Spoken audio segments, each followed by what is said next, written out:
Hello friends, तो हम सीख रहे हैं सी लैंग्वेज और सी लैंग्वेज सीखने की सीरीज में आज का जो हमारा टॉपिक होने वाला है वो है बिटवाइज ऑपरेटर। मैं बता दूं कि हम ऑपरेटर टॉपिक को डिस्कस कर रहे हैं और इसमें हमने दो ऑपरेटर्स ऑलरेडी डिस्कस कर चुके हैं, जिसमें कि हमने यूनिटी ऑपरेटर और अरिथमेटिक ऑपरेटर को डिस्कस कर चुके हैं। अगर आप प्रीवियस वीडियो को नहीं देखे हैं तो ऊपर लिंक मिल जाएगा या फिर डिस्क्रिप्शन से भी आप जाकर देख सकते हैं, पूरे का पूरा प्लेलिस्ट मिल जाएगा, आप वहां से उसको देख सकते हैं। एंड आज का जो हमारा टॉपिक होने वाला है वो बिटवाइज ऑपरेटर के ऊपर हम बात करेंगे। ये बिटवाइज ऑपरेटर होता है क्या है, इन तमाम सारी चीजों को डिटेल हम लोग डिस्कस करेंगे। ठीक है, तो चलिए बिना किसी देरी के आज की इस क्लास स्टार्ट करते हैं। लेकिन उससे पहले अगर आप हमारे चैनल पे पहली बार है तो प्लीज हमारे चैनल को सब्सक्राइब करें एंड बेल आइकन प्रेस कर ले, ताकि जब भी कोई नई वीडियो अपलोड हो नोटिफिकेशन सबसे पहले आपको मिले। ओके, तो चलिए शुरू करते हैं आज के इस क्लास को।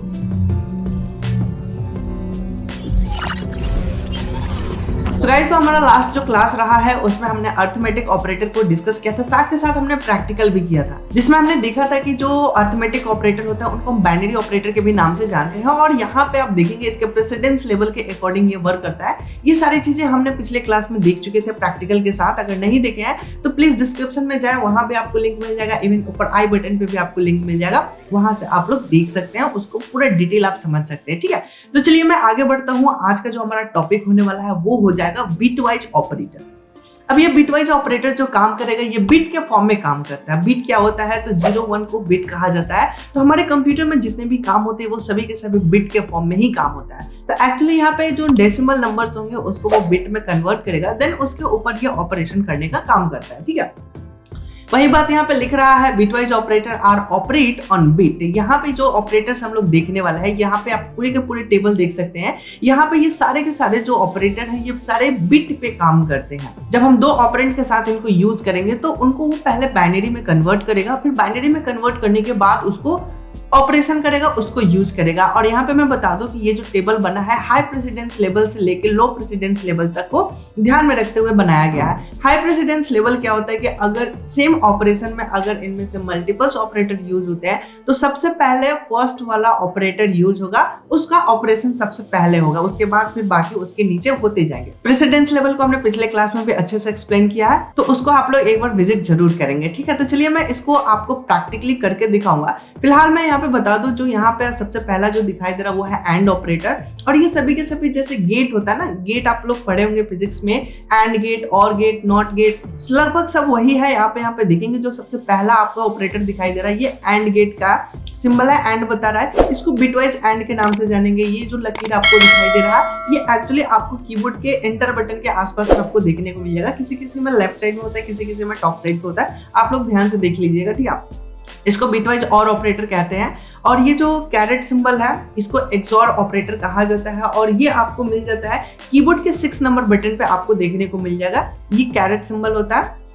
एंड टिल्ड सिंबल है, ये इसको बिटवाइज नॉट कहा जाता है। नॉट का मतलब निगेशन, की हम इन्वर्स करने में भी इसका यूज कर सकते हैं, या फिर जो ट्रू होता है उसको फॉल्स होता है, फॉल्स को ट्रू करना। नॉट आप समझ पा रहे हैं, गेट में आप लोग पढ़े होंगे। ठीक है, तो यहाँ पे आपको यूज करना होता है। नीचे दो और ऑपरेटर है, राइट शिफ्ट और लेफ्ट शिफ्ट। जो डेसिमल नंबर होते हैं उनके बिट को वे शिफ्टिंग करने का काम करते हैं, या तो लेफ्ट शिफ्ट करेगा या तो राइट शिफ्ट करेगा। तो इसका यूज करेंगे, सबका हम प्रैक्टिकली करके दिखाएंगे। तो बिना किसी देरी के सॉफ्टवेयर पे चलते हैं और वहां पे इसको हम ऑपरेट करके दिखाएंगे। सो गाइस, तो हम अपने सॉफ्टवेयर पे आ चुके हैं और यहाँ पे मैं जो सॉफ्टवेयर यूज कर रहा हूँ, यहाँ पे मैं कोड ब्लॉक सॉफ्टवेयर को यूज कर रहा हूँ, और ये बहुत ही इजी टू यूज है, आप इसको इजिली यूज कर सकते हैं। ठीक है, तो मैंने एक प्रोग्राम लिख रखा है। प्रोग्राम में सबसे पहले मैंने हेडर फाइल को इंक्लूड किया हुआ है studio.h। ठीक है, फिर हमारा मेन फंक्शन स्टार्ट हो रहा है और दो वेरिएबल्स हमने बना रखे हैं x और y, और x के अंदर हमने 3 असाइन किया है और y के अंदर हमने 10 असाइन करके रखा है। ठीक है, अब यहाँ पे मैंने प्रिंटफ किया है। प्रिंटफ हमने क्या किया है, x एंड y हमने किया है। यहाँ पे जो मैंने बिटवाइज ऑपरेटर यूज किया है वो हमने x एंड y यूज किया है। अब ये वर्क कैसे करेगा, तो जैसे कि हमने देखा कि x में कितना रखा हुआ है, 3 रखा हुआ है ना। तो 3 का बाइनरी क्या होता है, पहले हमें उसका बाइनरी कैलकुलेट करना होगा, फिर हम 10 का बाइनरी कैलकुलेट करेंगे। अगर आपको बाइनरी कैलकुलेशन करने में दिक्कत आता है, डेसिमल नंबर को बाइनरी में कन्वर्ट करने में प्रॉब्लम आता है, तो मैं ऊपर लिंक दे देता हूँ आई बटन पे, आप वहां पे जाके इजिली उसको कन्वर्जन करना सीख सकते हैं। इवन आप किसी भी नंबर सिस्टम को किसी भी नंबर सिस्टम में कन्वर्ट करने का जो टिप्स एंड ट्रिक के जो रूल्स है उसको आप देख के समझ सकते हैं। हम यहाँ पे कन्वर्जन नहीं सीख रहे हैं, हम यहाँ पे डायरेक्ट अभी ऑपरेशन सीख रहे हैं, तो अभी हम ऑपरेशन पे फोकस करेंगे। अगर आपको फिर भी समझ में नहीं आता है कि कैसे ये बाइनरी में कन्वर्ट करता है तो आप उस वीडियो को देख लें। अगर उसके बाद भी नहीं समझ में आता तो आप हमें कमेंट सेक्शन में करें, मैं उसके ऊपर एक सेपरेट वीडियो लेकर आऊंगा जिसमें कि आपको मैं इजी वे में समझाने की कोशिश करूंगा। ठीक है, तो पहले आप उसे वीडियो को जरूर देखेंगे कि कैसे ये डेसिमल नंबर से बाइनरी में कन्वर्ट होता है। अगर आपको ऑलरेडी आता है तो आप इसको इजिली हैंडल कर सकते हैं। तो यहाँ पे 3 है तो 3 हम कैसे लिखते हैं, तो 1 1 को हम लिखते हैं 3 के लिए, ठीक है। तो यहाँ पे हो गया, इसको हम 4 बिट में लिख लेते हैं, आगे हम 00 लगा देंगे। 10 का बाइनरी होता है 1010, ठीक है। तो ये हो गया दोनों का बाइनरी। अब हमने यहाँ पे जो ऑपरेशन यूज कर रहे हैं वो एंड ऑपरेटर यूज करते हैं। तो एंड का जो ट्रूथ टेबल होता है वो कहता है कि ए और बी दोनों की वैल्यू ट्रू होना चाहिए, यानी कि अगर दोनों 1 है तो इसका आउटपुट भी 1 आएगा, ठीक है, जैसे कि आप यहाँ पर ट्रूथ टेबल में देख सकते हैं। तो चलिए अब मैं इसका आंसर करता हूँ कि हमारे हिसाब से इसका आंसर क्या आएगा, फिर इसको रन करा के भी आपको दिखाएंगे, ठीक है। तो यहाँ पे देखिए ये 1 0 है तो इसका जो आउटपुट आएगा वो क्या आ जाएगा, 0 आएगा। यहाँ पे दोनों की दोनों वैल्यू ट्रू है तो इसका आउटपुट ट्रू हो जाएगा। फिर यहाँ पे दोनों वैल्यू 0 है तो यहाँ पे 0 हो गया, और यहाँ पे एक 0 है तो फिर भी 0 हो गया। तो इसका जो आउटपुट आ रहा है वो आ जा रहा है 2। आई होप कि यह बात आपको समझ में आ रहा होगा। यहाँ पे ये जो बाइनरी बन के आ रहा है इसको हम लोग 2 कहेंगे, ठीक है। आगे 0 का कोई मतलब ही नहीं बनता। यहाँ पे जो पोजीशन है 1 2, तो 2 नंबर पे 1 आ रहा है तो इसका जो आउटपुट हो गया वो आ जाएगा 2, ठीक है। चलिए हम इसका रन करा के देखते हैं कि क्या इसका आउटपुट सही आ रहा है या नहीं आ रहा है। तो रन कराने के लिए हम यहाँ से यूज करते हैं, यहाँ पे बिल्ड एंड रन ऑप्शन दे रहा है, मैं इस पर क्लिक करूंगा तो ये हमारा प्रोग्राम रन हो रहा है, कंपाइल होगा और साथ के साथ ये रन भी होगा, ठीक है। तो यहाँ पे ये आउटपुट आ चुका है और आप यहाँ पे देखेंगे इसका जो रिजल्ट आ रहा है ऊपर आपको यहाँ पे देखने को मिलेगा। मैं थोड़ा सा जूम कर देना चाहूंगा तो आप यहाँ पे देखेंगे इसका जो रिजल्ट आ रहा है वो 2 आ रहा है, ठीक है। इसको मैं फिर से थोड़ा सा लिख देता हूँ, रिजल्ट RESULT, ठीक है। मैंने एक मैसेज दे दिया, देन फिर से हम इसको कंपाइल एंड रन करते हैं। तो यहाँ पे देखेंगे कुछ सेकंड में ये रन होके आएगा। तो यहाँ पे ये आउटपुट आ चुका है, रिजल्ट कितना आ चुका है, 2 आ चुका है। तो ये हो गया एंड ऑपरेटर का काम। एंड ऑपरेटर जैसे कि हमने गेट दिखाया था, ट्रूथ टेबल को देखते हुए आप इसका यूज कर सकते हैं। चलिए मैं एक और क्लियर कर देता हूँ डाउट। इसको हम क्या कर देते हैं कि इस बार हम और ऑपरेटर का यूज करते हैं, ठीक है, एक्स और वाई, ठीक है। एक्स और वाई का काम कैसे होगा, जैसे कि अभी हमने देखा कि 3 का जो बाइनरी होता है वो होता है 1 1, आगे हम 0 0 0 लगा देते हैं, ठीक है। इसका कोई मतलब नहीं होता, फिर भी हम 4 डिजिट में करने के लिए इसका यूज कर लेते हैं। अब हम 10 का जो बाइनरी होता है वो हम लिख लेते हैं 1 0 1 0, ठीक है। अब इन दोनों को हमें क्या करना है, ऐड करना है। अब और गेट कहता है कि दोनों में कोई एक वैल्यू 1 हो तो इसका आउटपुट 1 आएगा। जैसे कि आप ट्रूथ टेबल में देख सकते हैं और गेट का कि दोनों में अगर कोई भी वैल्यू ट्रू हो रहा है तो उसका आउटपुट ट्रू आ रहा है। अगर दोनों के दोनों वैल्यू 0 है तो वो 0 आएगा, यानी कि फॉल्स आ रहा है, ठीक है। अब हम यहाँ पे इन दोनों को एडिशन करेंगे। अच्छा, और गेट को एडिशन कहा जाता है और एंड गेट को मल्टीप्लिकेशन भी कहा जाता है, ठीक है। चलिए हम इसका देखते हैं। तो यहाँ पे एक वैल्यू 1 आ गया, 1 आ गया, 0 आ गया और फिर यहाँ से 1 आ गया। इसका आउटपुट कुछ इस तरह से आ रहा है। अब हम इसका कैलकुलेट कर लेते हैं कि कितना आ रहा है। 1 2 4 8, ठीक है। इसको कैलकुलेट करा जाता है, 0 को छोड़ दिया जाता है, 1 को जोड़ दिया जाता है ना।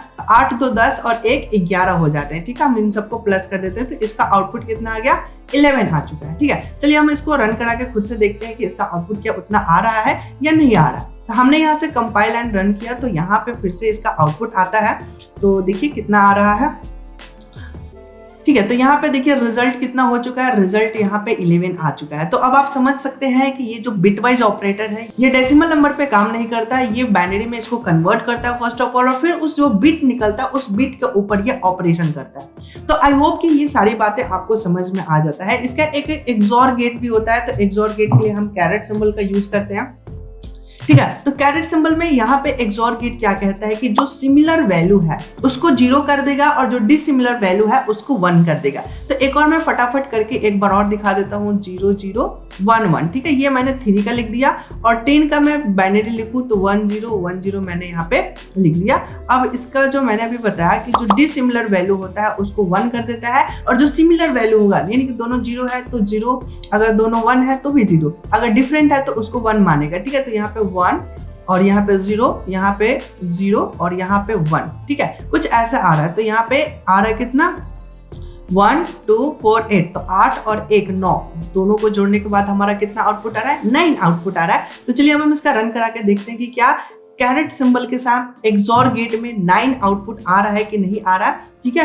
तो मैं इसका आउटपुट दिखाऊंगा। पहले मैं पुराने आउटपुट को कटिस कर देता हूँ, बंद कर देता हूँ, फिर से मैं इसको रन एंड कंपाइल दोनों साथ में करूंगा, कंपाइल एंड रन। तो फिर से एक नया हमारा डिस्प्ले विंडो बन के आएगा और यहाँ पे देखेंगे इसका जो आउटपुट आया वो कितना आ गया, 9 आ चुका है।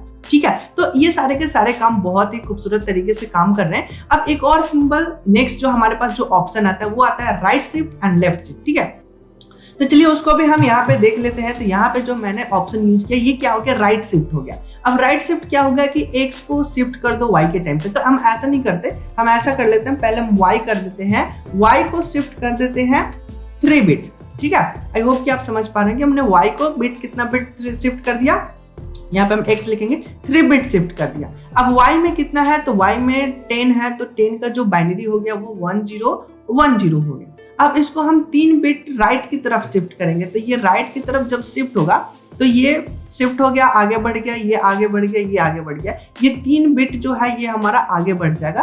तो अब ये जो 1 है इसकी पोजीशन 1 नंबर पे आ जाएगा, है ना। तो ये जो 1 है अब 1 आगे आ चुका है, आगे का 3 खत्म हो चुके हैं और इसका पीछे 3 जीरो ऐड हो गए, ठीक है। तो अब आप देख सकते हैं कि आगे का जो 3 डिजिट्स थे वो माइनस हो चुके हैं, निकल चुके हैं बाहर, शिफ्ट हो चुका है, अब निकल चुका है बाहर।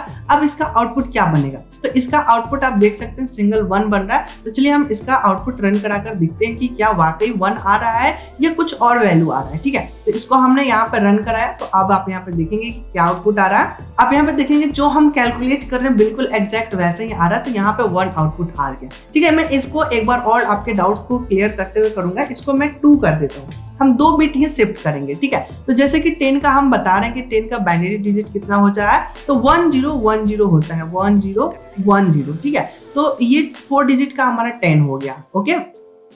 अब कहता है कि इसको 2 बिट शिफ्ट करना है, तो 2 बिट शिफ्ट करना है। तो ये जो 2 बिट है इसके जगह पे ये दोनों बिट आ जाएंगे, है ना, यानी कि ये 10 आगे आ गया। तो अब इसके पीछे तो कुछ है नहीं, तो इसको फिर से 4 डिजिट में कन्वर्ट करने के लिए हम पीछे 2 जीरो ऐड कर देंगे, ठीक है। तो अब ये शिफ्ट होने का मतलब कि आगे वाला 2 को कैंसिल हो गया, ठीक है। तो अब इसका जो आउटपुट आएगा ये कितना आ जाएगा, इसका आउटपुट आएगा 2, ठीक है। तो चलिए हम इसको रन करा के भी देख लेते हैं एक बार और। पुराने वाले विंडो को मैं यहाँ से क्लोज कर देता हूँ, पुराना वाला क्लोज होता है और मैं इसको रन कराता हूँ, ठीक है।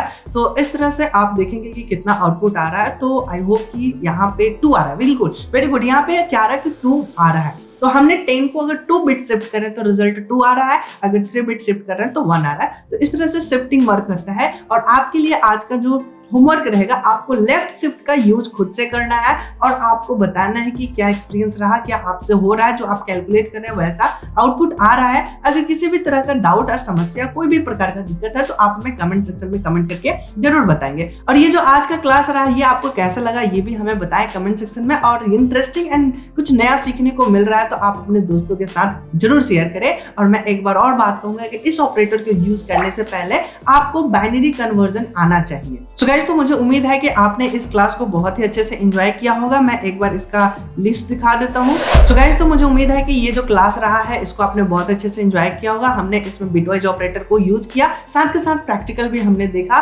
तो ज्यादा से ज्यादा लोगों तक जरूर शेयर करें और हमारे चैनल पर पहली बार है तो हमारे चैनल को सब्सक्राइब करें एंड लाइक करें। Thank you.